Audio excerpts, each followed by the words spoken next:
I really enjoy doing this lesson. This lesson's fun because you can tell the difference in your detector. And so in this case, we're going to be looking at an IR detector. So it's going to detect IR light. And so we're going to be able to see the effects that different visible lights have on our detector as compared to IR that is emitted from an IR photodiode or an IR emitter. So our objectives today are to practice reading a circuit diagram and then set up the breadboard based on that diagram.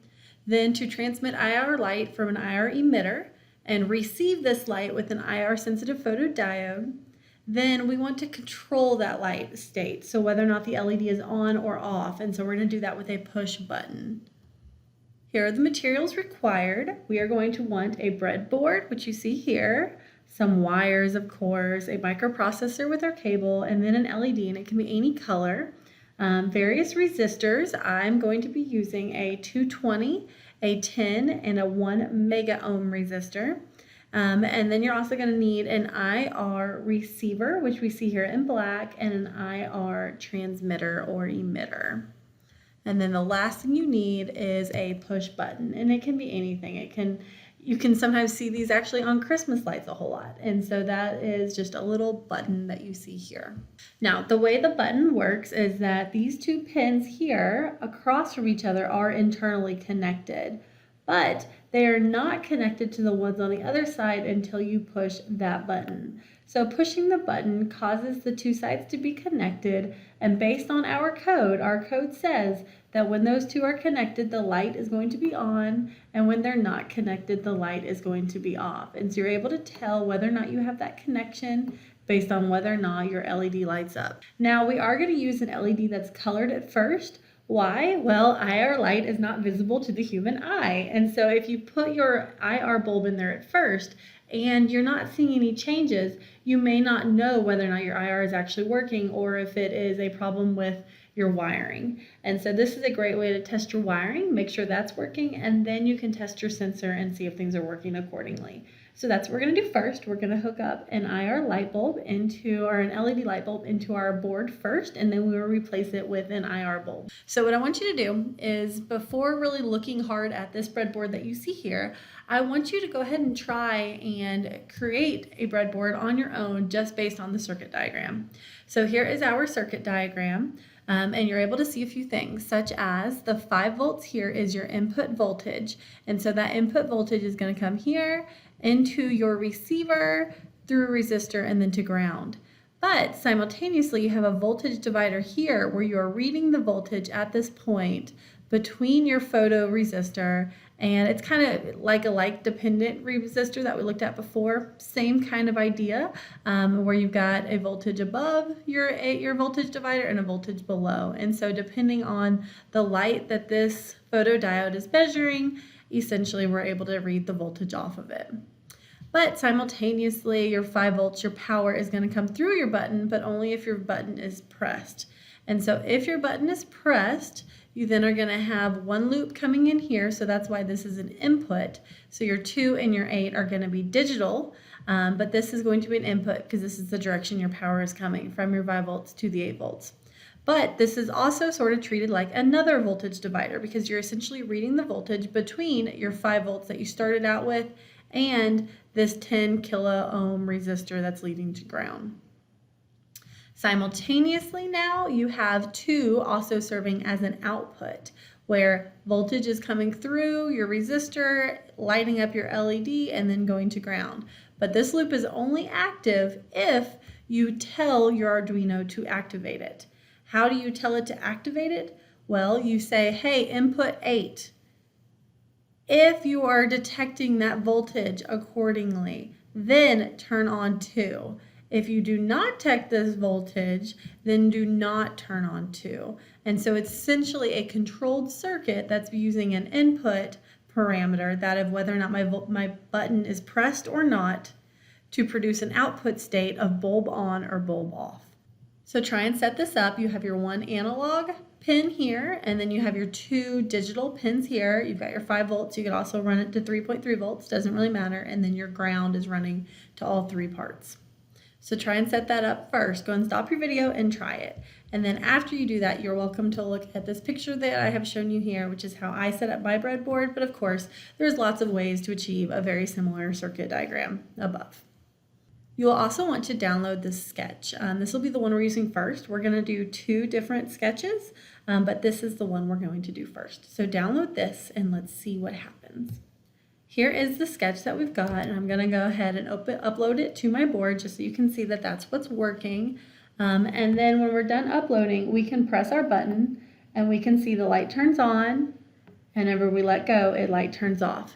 Now, why is this? What's going on within our code? So we've defined our button pin as 8. So if we come here to digital 8 and we follow it, that's right here. And so that is going to be an input, whereas 2 is going to be an output where we are powering this LED. And so all of this is in line for my LED.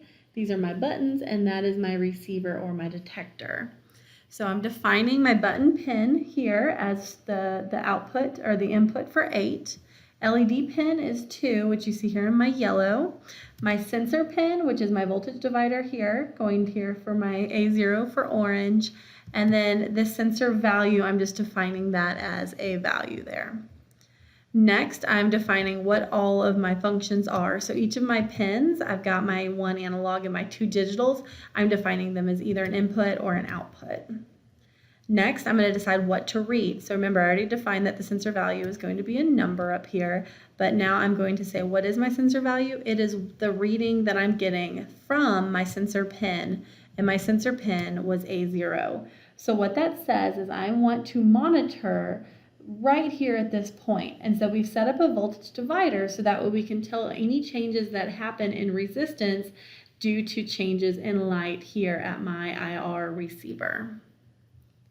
And then I've got a delay, and I'm going to print that value.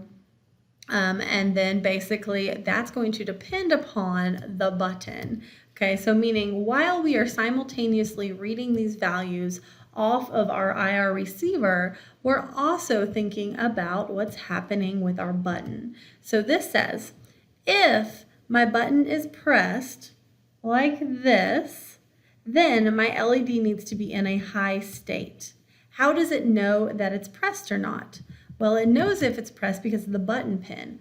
Button pin is defined by 8. So my wire 8 is going to be able to tell based on what voltage it is reading at the 8 pin whether or not my button is pressed. Because remember, it's only going to have that voltage flow through the button if it's pressed. Then this else function here says if it's not pressed, meaning if we're not able to detect that voltage is flowing through the button, then it's going to be low. And remember, in this case, high just means on, low just means off. And so we can see that this is working. We've got light on, light off. But now let's go to the serial monitor, because remember, we've got a serial print, and so therefore we should be able to determine it based on the monitor.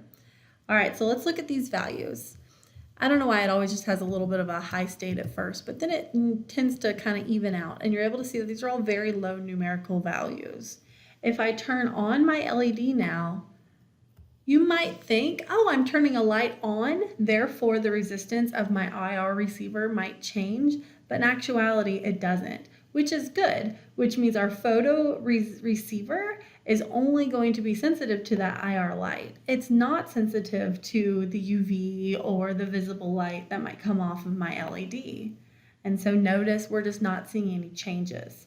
So how is that going to change when I stick an IR light bulb, which you see here, it just looks clear. I tend to color code by putting marker, Sharpie marks on my wires, but I'm going to swap this one out now for my LED, and let's see how those values change. Making sure that you do take your positive and you run it where your positive power is coming in here.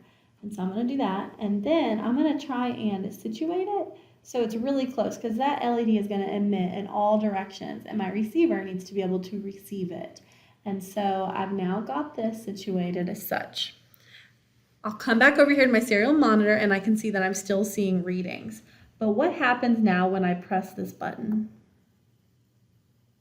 Well, 1, I cannot tell that my bulb is lit up. Remember, that's what we expected. And 2, and now my values are so much higher coming off of that pin. If I let go, notice my signal drops. And so here you can use this as a fantastic way to detect whether or not IR light is present or not. And this is the basics for a spectrophotometer, where if you place a sample between the two, you can tell whether or not absorbance is happening based on how much light makes it to the detector on the other end. All right, but typically, if you were to do something like that, you don't really want to be sitting here pressing and holding the button for a long period of time. And so what I wanted to do was edit the code such that I can press the button once, turn the light on, press it again, turn the light off, and so on and so forth, based on when I want to start my run and end my run. So to do that, we need to edit the code.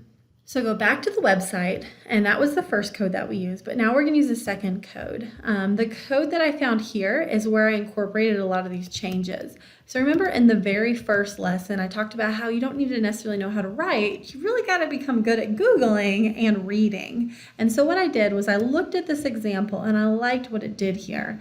It wanted to say, hey, every other time, or for them, every fourth time, I don't know why they chose fourth, but every fourth time, they wanted to see the light turn on. And so I stole parts of this code and edited mine in order to work every other time. When I press the button, it's going to turn on, and then when I press it again, I'll turn it off. I do recommend going and comparing this first code with how I edited it and the code that's found at this link, because you'll find things such as what's mandatory that you include, such as you have to make sure all of your variables are defined, and I didn't define them twice. Okay, I didn't just copy all the things and shove them all into one document. You got to decide what needs to be kept and what does not. Also, in this website, they were wanting to print to the serial monitor what the current state of the button was. So they were actually printing on or off based on each push. I didn't want that, because instead I wanted it to the serial monitor to only output the sensor values that we were seeing before. Because if I'm setting it up as a spectrophotometer, that's the data. I don't need to know whether or not my LED is on or off. I should be able to tell that from the data. So I combined them all, and now let's go ahead and open up this new code, but go ahead and look at it, but let's open up this new code now, and let's download it to our device, and then let's look and see what happens and how things are slightly different.